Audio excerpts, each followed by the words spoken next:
السلام علیکم، پرواز نیوز HD کے ساتھ میں ہوں نور فاطمہ۔ نظر ڈالتے ہیں آج کی اہم خبروں پر۔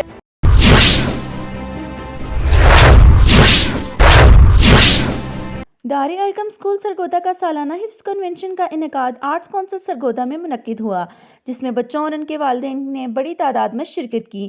مزید تفصیلات جانتے ہیں عالمگیر کی اس رپورٹ میں۔ دار ارقم اسکول سرگودا کا سالانہ حفظ کنونشن کا انعقاد آرٹ کونسل میں کیا گیا، جس میں 150 حفظ قرآن مکمل کرنے والے طلبہ و طالبات کو اسناد دی گئیں۔ اس موقع پر طلبہ و طالبات کے والدین کی بڑی تعداد بھی موجود تھی۔ طلبہ و طالبات نے اسٹیج پر بہترین پرفارمنس کا بھی مظاہرہ کیا۔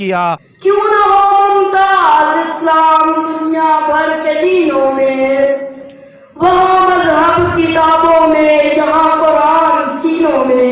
حفظ قرآن کرنے والے بچے اور ان کے والدین بھی بہت خوش دکھائی دیے۔ میرے والدین اور میرے اساتذہ کی محنت سے میں نے قرآن پاک حفظ کیا، اور اللہ تعالیٰ مجھے اس کو یاد رکھنے اور اس پہ عمل کرنے کی توفیق عطا فرمائے۔ اور یہ میرے لیے بہت اہم دن ہے، اور میں اس تعلیمات قرآن پاک کے علم کو اپنے اندر محفوظ کیا اور اس پر عمل کرنے کی بھی کوشش کروں گا انشاءاللہ۔ حفظ کرنے والے بچوں میں ایک خاتون بھی شامل تھی جو کہ گائنی کی ڈاکٹر اور 4 بچوں کی ماں ہیں۔ ان کا کہنا تھا کہ علم حاصل کرنے کے لیے عمر کی کوئی حد مقرر نہیں، میری قرآن کو حفظ کرنا خواہش تھی جو اللہ کریم نے پوری کر دی۔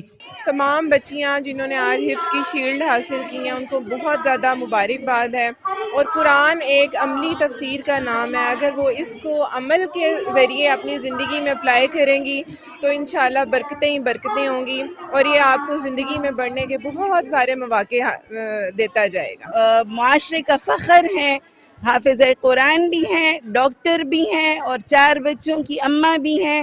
اس طرح کی خواتین اور اس طرح کی پاکستانی قوم کی بیٹیاں ہمارے معاشرے کا فخر ہیں۔ اس موقع پر استاذہ کی خوشی بھی دیدنی تھی۔ ان کا کہنا تھا کہ دار ارقم پاکستان میں پہلا سکول سسٹم ہے جس نے شعبہ حفظ بما جنرل ایجوکیشن آغاز کیا۔ اب تک دار ارقم سرگودا سے 1600 بچے حفظ کر چکے ہیں۔ تو اللہ تعالیٰ سے دعا ہے کہ یہ جو بچے ہیں یہ فیوچر میں بہت اچھے مسلمان اور صحیح پاکستانی بنیں اور یہ پاکستان کی خدمت کر سکیں۔